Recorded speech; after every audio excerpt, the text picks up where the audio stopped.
Sipping Henny with Wakanda, smoking dope up in the corner. Clouds are forming all around us. Sipping Henny with Wakanda, sipping Henny with Wakanda, smoking dope up in the corner. Welcome back. Salute.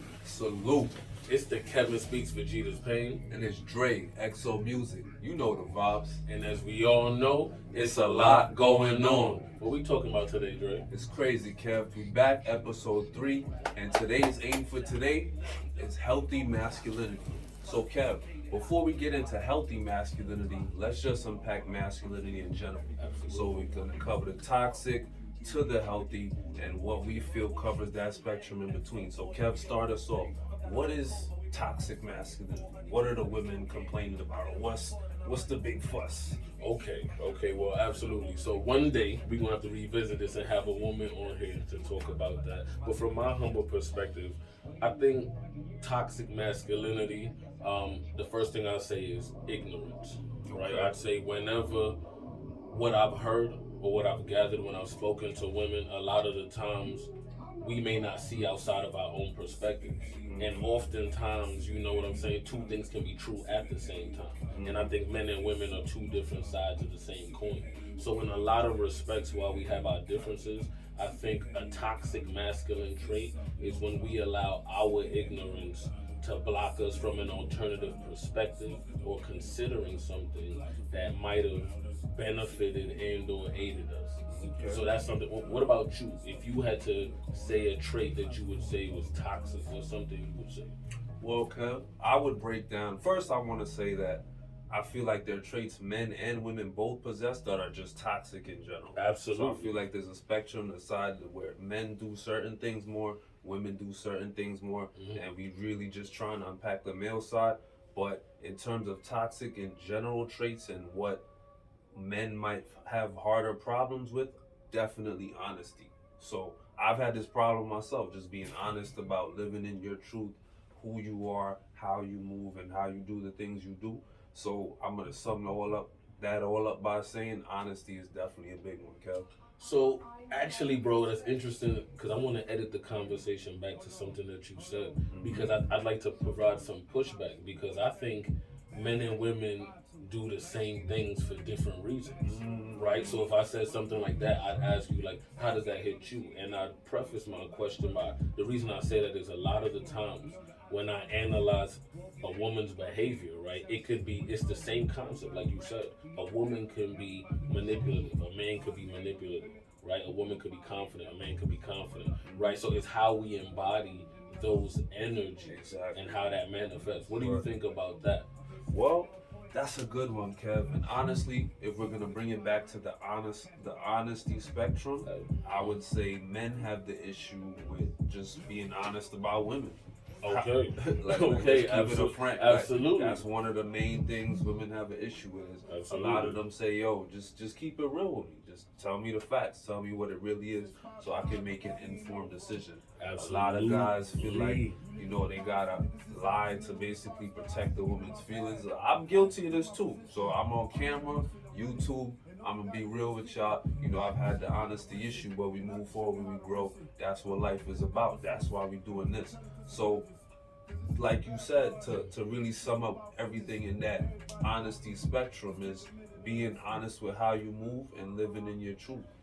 So I think that's interesting that you say that, and I would add to that. One, I could definitely appreciate your honesty, that authenticity, because I think to some degree we all have been guilty of not being as forthcoming as we could have been, and to some degree omission. In my humble opinion, is a form of lying. It's a form of lying, right? But that depends on who you speak to. But I do think it is important, right, as we talk about men, as men, amongst men, in those conversations about honesty. And I wanted to add to that part by saying it's so important to live in your truth, because I don't know that the type of respect that men want from a woman can come from not, right? So I don't even think, right, is to berate anybody on where they are on the spectrum, but just to say to men, right, as we talk to men, it's 100% honest, because to have a woman who doesn't want you or want you for a facade, right, you'll always have to live to that. that's a conditional level of femininity, a conditional level of engagement, and that's not the truest bond you could have. And That's a then fact. I think another segment, if I may, is I think that segues into self-respect. Dare I'd say, right? Not just from a physical standpoint, right, and how we maintain our temple. I think the lying comes from a lack of self-respect, because someone, in my humble opinion, right, who has full self-respect wants to embody their truth, because then they'll have someone gravitate toward them, right? That's a Who's fact. in alignment with what they're trying to do. And What's your thoughts? to your point about self-respect, I was gonna go into another trait that I feel like is, I guess, toxic masculinity, and it's really over sexualizing everything. The need to always Okay, unpack pursue the need to always pursue, sex in whatever Absolutely. form, and that includes masturbation. Kev, let's just keep it Oh, all yes. the way Oh, real. yes. Look, we just grown. we We grown. grown. We You grown. feel me? So over sexualizing everything, always feeling the need to, basically bust a nut. Okay, So so unpack that for me. it's interesting that you say that, because I've been having a lot of conversations recently surrounding this idea that I don't think women think men can see past sex, right? And I do think there's a lot of ways that we show up that would be evidence to that. But I do think another thing that as men we need to push toward is, like you said, is just sexual discipline, right? Because there's so many positions and circumstances we put ourselves in simply because we were pursuing the nut, right? And to me, I don't know the intricacies. I'm not gonna delve into Tory Lanez situation in terms of the legalities, right? But in terms of, as black men, putting ourselves in situations like that, right? After he's amassed such a fame and fortune for himself, excuse me. So I think I think it's incredibly important when we look at it from that standpoint. So semen retention. So I guess because I said sexual discipline. So Absolutely. semen retention is a big thing. So if we're trying to take all these negative things and figure out, I guess, the way to turn it into a positive thing, I guess another thing I will jump at is not being on your purpose. It's crazy. I saw a post today, and it really summed up these 2 points in one post, and it was saying all men do nowadays is pursue women and vagina, like women, money and like that's really all it's about. So, I mean, shout out to the kings that are out there doing their thing, pursuing their dreams, making their passions happen. But as a collective, we definitely need to pursue our purpose more, okay? So, and to that point, I think it's very interesting you bring that up, because it's a quote, and I can't even really speak to the author, but I remember hearing, right, a man who lacks purpose will distract himself with pleasure. And I think that speaks exactly to what you're talking about when you think about this idle time. To be completely frank, every time that I found myself wanting to tap in with women, right, or maybe going down a route where I'm engaging in my sexual desire, it's when I've had idle time and when I haven't been making the best use of my time in terms of how I could be navigating, just continuing to better myself. And while we all need downtime, I think, yeah, when someone isn't in alignment, I know in my life before I found what I believe that I'm passionate about, what I believe I was sent here, my mission, my purpose. I know that there were times when I really think back to those times, it was kind of a blur. Right. Honestly, like, I could tell you what I was doing during that time frame, but I can't really highlight. Like, now I feel like I live every day in a way in which before it was jump to this event, to the next event, to the next thing that made you feel alive, whatever that meant. And for me as an Aries, when I get stressed, my release is party turn up, is what I've been learning about myself. So I'd say that. So I absolutely think being on your purpose is essential for all men, because I'd say this. I think women want to ride shotgun to a man with a plan.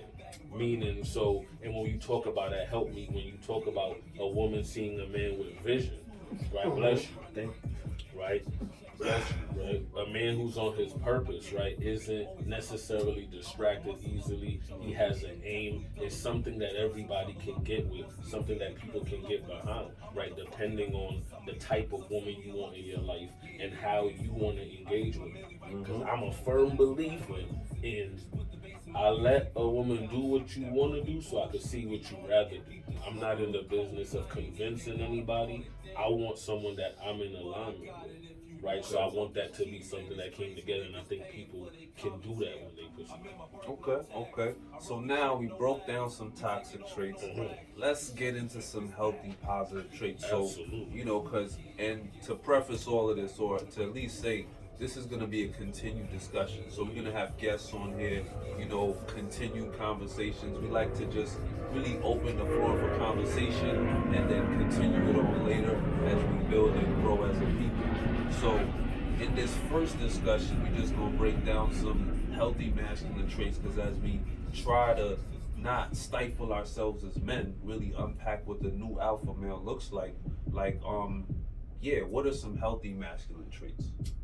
Well, and I'd say for me, I always say accountability, Mm, discipline, and understanding, right? If I had to say there were three pillars or three places that I would start to unpack, right, because that's so broad, I'd say, yeah, accountability, because I personally believe to be accountable is the most freeing thing that you can do, right? mm-hmm. And I'm not to say that I always do it, that I always do it in the right time. I'm a work in progress like everybody else. But I know that every time that I've made significant gain and progress in my life, it was after I legitimately took accountability for the way that I showed up, something I did, or how I reacted. I'd say discipline because really we won't stay motivated all the time, but we can stay consistent, right? So in Mm-hmm. those moments where you're pushing through, it's really about the days you don't want to go. And fitness is something that I'd say fitness was one I of the was first going to things touch on I that was, next. yeah, Yeah, right, yeah, truly successful at is the first thing I truly worked hard at. yeah. Day in, day out, linking up with Always, y'all, whether yeah. I went drinking Yo. with my coworker, no matter what we all did individually, we all linked up. Headache, all of that, sick or not, all of that. So because of that, I'd say discipline and then understanding. I think for a man, as we talk about evolving, and this may be a good segue as well, is I think a man has to, or just masculinity has to be understanding, right? To be Mm, truly be able to engage all of the other energies around you, whomever that may be, right? I think to be understanding, to mm-hmm. grow with your environment, you can't be a leader if you can't follow, right? You can't be a leader if you can't understand. True. So that's something I would say. What about yourself? Like, how, and what do you Well, think about that? And then what would you say? Well, I'd agree to everything you said as far as those first three principles. And then to just delve deeper into the understanding aspect, I think what is required of the new alpha male, the new healthy male, is really just more empathy. So more, you know, Cool. So can I ask you a question surrounding that? yeah, yeah. No, actually, I apologize, brother. Nah, go Unpack that. ahead, go ahead, go ahead, go ahead. See, because I like where you were going with that, and I wanted to ask you, like, as emotional, because you asked me earlier, what is it that women are asking for? And I think humbly, if I'm understanding correctly, is for men to be more emotionally intelligent. Does that play into what you were saying about empathy and the progression of men? Definitely. So could you elaborate, please? Yeah. So definitely, Kev. So I think emotional understanding with the men is definitely very key. Holding a space for conversation, and it's not just confined to women; it's other men as well. Because Okay. even as we unpack, how males interact with each other, healthy masculine conversations and healthy environments. The gym is a place. I'm glad you brought that up. Is where a lot of positive male conversations happen. So even when we going back to women and what women want, just men being able to actually listen, hold space, feel what the woman is feeling, understand where the person is coming from, actually relate, and not just talk. So, a lot of men talk, they don't really listen as well as they talk. Hmm. So I feel like if a lot of men took the time to just listen, to the woman and do those little things that she may want without him asking, or be mindful of those things, or just hold a little more space for it in their mind as they go about and pursue their purpose, I feel like, So let me push that a bit, right? Mhm. So we have viewers, right? And some right now someone is sitting there saying the woman in my life says I don't listen, and they go, how do I listen? So you talked about, so how can someone, myself, right, how do you continue to sharpen it, right, already doing it? How can someone who's sitting there for the first time saying I want to be a space, right, I resonate with what you're saying, Drake, how do I work on being a better listener for anybody in my life? Well, Kev, I, that answer to that question, I feel like there's nothing to it but to do it. Mm.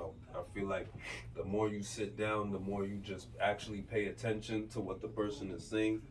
Actually offer, you know, positive suggestions, positive solutions to their problems. You may not be a problem solver, and I've had a problem solving complex at times because you could over listen, and now you Captain Save All. You're not trying to do all of that, but at the same time you're just trying to be respectful, understanding of what the person is going through, and really just find simple ways to make it easier. You make my life easier, I'm gonna make your life easier. So to the guy that's out there that's saying, how do I be a better listener, bro? Like, it's not really about the listening, it's hearing what she's saying and then doing the little things to make her life easier in the long That's run. that's a gem. That's So a it's gem. not it's the listening part, but then it's the doing. It's what you do with that information now, because you could say, damn, that's crazy. Like, you might have really felt for her, you might have really felt for the situation, but damn, that's crazy. It's There's a just lot damn, going that's on, crazy. facts. You feel me? It's a lot going on. You feel me? So, like, but what you do, how you move forward with that, that's where I think we go with that, Kev. So Absolutely. give me another healthy masculine trait.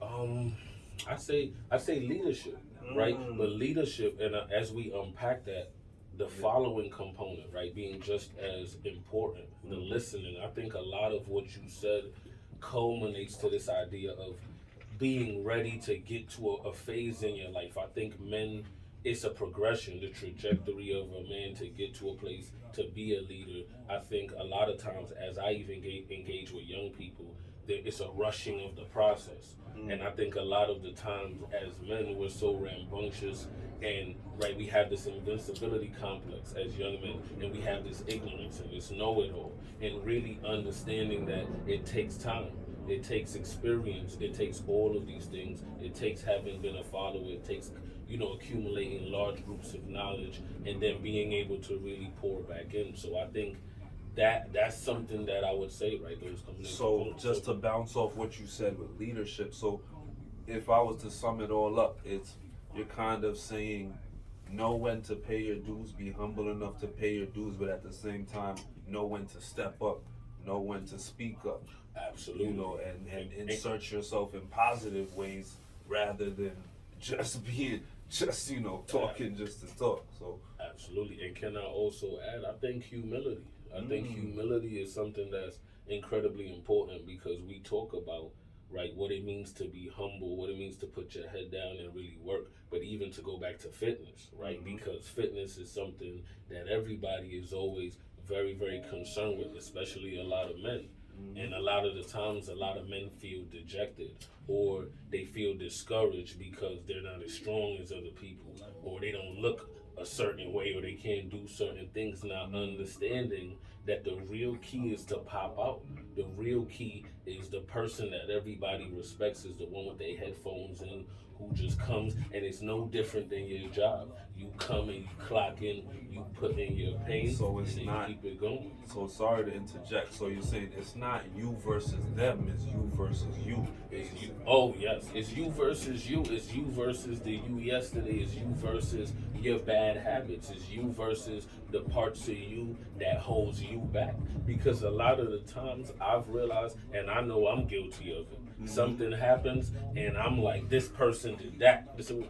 But then at certain points, you have to stop and go, how did I react? Because at the end of the day, you can only control you, and because you can only control you, it throws a whole bunch of weight on you, but it's so liberating because you get to finally say no. I get to control a lot of the situations I'm in based on how I'm either proactively or preemptively engaging it or reacting to it. Mm, okay.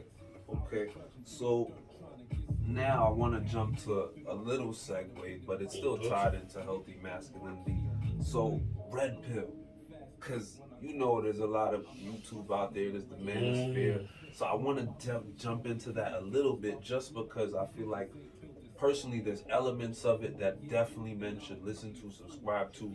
It's a tool to navigate, but I want you to really just attack that in the, or unpack that rather, I in the got you. way of how is red pill terminology beneficial to healthy masculinity? Okay, absolutely. And I love that question, bro. So I'd say this. So allow me to preface my comment by saying there are components to it that are toxic, right? And I like to say that because a lot of the detractors and a lot of people, right, who would come in, they would come in and they would attempt to berate from that standpoint. So I acknowledge there are components of that. The healthy iterations, in my humble opinion, what I tell people to do and follow is the idea of focusing on yourself, Mm-hmm. right? The idea of building your resources as a man, the idea of finding your purpose, the idea of working with and alongside other men, being collaborative as opposed to, right, understanding it's a competitive world, but being collaborative in order to broaden your network, in order to broaden your net worth, right? Okay. So a lot of, in my humble opinion, the phases that I focus on and that I tell people to focus on is this unrelenting energy of bettering yourself Mm. in order to become more useful to yourself and the people around you. And the truth of the matter is a lot of the components is almost like an engine that stimulates itself. Mm-hmm. Whenever a man starts embodying those healthy components of it, I Mm-hmm. think that just stimulates his own self respect, which ultimately impacts the way he feels about himself, his Okay. self esteem, your general mood, Okay. right? And then your overall mental health. Okay. So So I, so that sounds great. So to the guy listening, that's, you know, he might not be that lucky with the ladies, or you know he might be thinking about getting in the gym, and he says he sees this red pill terminology and he's like, I'm gonna use this for evil. Like, what are the negative things now? Like, okay, unpack the negative side. We gotta be fair. absolutely. And I'd say the negative component is anybody who thinks they hear about how certain women move based on certain dynamics and scenarios and then throw that on all women. And or the person who is angry at women based on the way that a woman may naturally navigate based on their genetic makeup of looking for security and or looking for the most successful or the best situation for themselves. So the men who take the truths about how the world works based on how they're situated in it Right. and hate because of it and spew hate, that's negative. Mm. Or the man who was right on the cusp, who learned some game, who learned dynamics, and now they're over leveraging women. And now they're just trying to sleep with as much people as they can, or hurt people because they feel like they were ignored when they were younger. Here's what's true: I'm dark skinned in the I say the public school era, like the 1990s to 2000s, like not a lot of people got made fun of, but a lot of people got made fun of like when He he was wasn't dark dark skin, skinned. wasn't his style. Yeah, So for me, I know what it means to have not been a woman's first choice. I remember I look exactly the same. I went from being ugly to being chocolate, right? So I understand the man who's like, I'm mad that I was watching other people be select, but no, you supposed to understand the realities of life, take the information, embrace it, and then go, I'm gonna get in the gym. Okay, if what you want is more women or more attractive women, make yourself more attractive. Right. Focus on yourself, do more for yourself, and then that will inevitably become, because what a lot of men don't realize is women are the byproduct of the way you live your life, not the destination or the purpose that you're on. Now you can have a woman that you love, absolutely, and I think you should do that. But I absolutely think the negative iteration, yeah, is when men go, I'm angry now, and I want to spew out hate, as opposed to saying, I just wanted to be able to see the whole chessboard, and now that I could see the whole chessboard, I could make the best decision for me. Okay, okay. So on that note, because you said basically spread love, not hate. Spread love is the Absolutely. Brooklyn way. You Yes, know the yes. vibes. Shout out to Brooklyn. Yeah. So now my next question really goes into, and it's a little touchy topic, the LGBTQ community. As we evolve, as we grow, I know I might have missed a few letters. Don't crucify me, y'all. But you know, as Respect. respect, it's all love, it's all respect. We spreading love. We just having open conversation. So as we unpack the alpha male, healthy masculinity, and there may be some men or even people who watch this podcast who don't identify as a man, who still may be the um, dominant figure in their relationship, who still have to navigate that relationship from the quote unquote male perspective, for lack of a better term. Now, how do you, for, I guess my overall question is, how does the alpha male stand in a world that's evolving with that, and how do we give respect to people who don't necessarily identify as male but are still the dominant person in their relationship? Okay. It's a lot. So It's a lot, and I'd say that the alpha male, in a lot of ways, I'd say is almost like a king, right? It's like an anointing. Like you really, other people identify you more so you identify yourself. With that being said, I think the alpha male is the alpha male because, to some degree, they navigate their environment with a level of freedom with whatever is going on currently as themselves. So I think what the alpha male does is, I don't know that the alpha male evolves in his understanding, in his ability to navigate and embrace and engage lovingly with the world around him and be constructive and helpful and productive. But I think always remain true to self whilst the world is constantly and ever changing. And I think how you show respect is to be loving, right? Connecting the things that we all have in common, respect the things that we have separate, and yeah, stay true to self while the world evolves, but evolve to be able to love as it evolves. that was dope. That was dope. Absolutely, bro, absolutely. I know you got some dope questions, bro. Some super dope questions. So, bro, as we talk about evolving, like what's something that you would say is being asked of the man nowadays to evolve, the modern man? So what's another component of what's being what are we being asked to add to our utility belt? That's a good question, Kev. I think we definitely touched on it before, emotional intelligence. Um, but I also think men are being asked to add basically a level of being able to carry out the feminine tasks, certain what would be considered feminine tasks in the household. So whether it be cooking, because a lot of men get love for just knowing how to cook, Absolutely. you know. So just delving into different aspects of being non-traditional but still being firm in your manhood.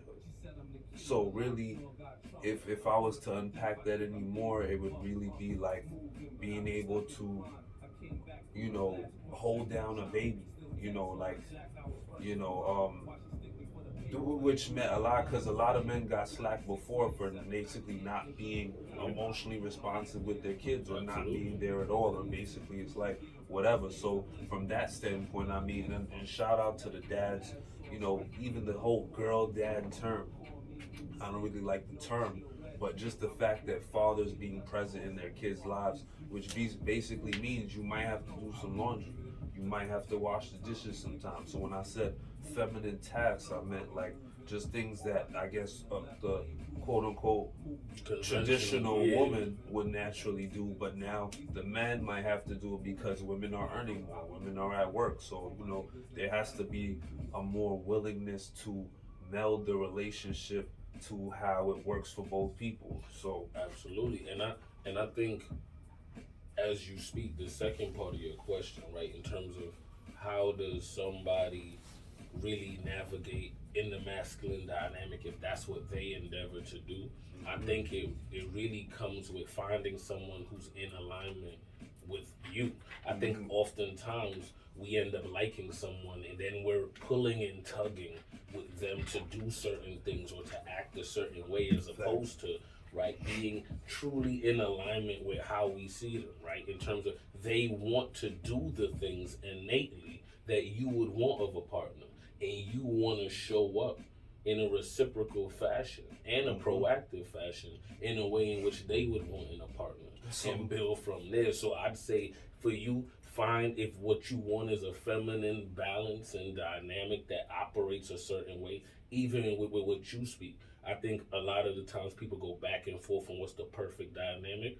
Ultimately, people are doing a wide variety of things. I think people should do what works for them, but truly find someone that, yeah. and to your point, even what to basically continue on what you asked me before about what's being asked of men now, just to piggyback off of what you just said, understanding love languages. That's something that the traditional men probably wouldn't have paid attention to before. So let's assume that there's men watching who don't know what do you mean by love languages. Could you give like a short synopsis of what that is and why that might be important?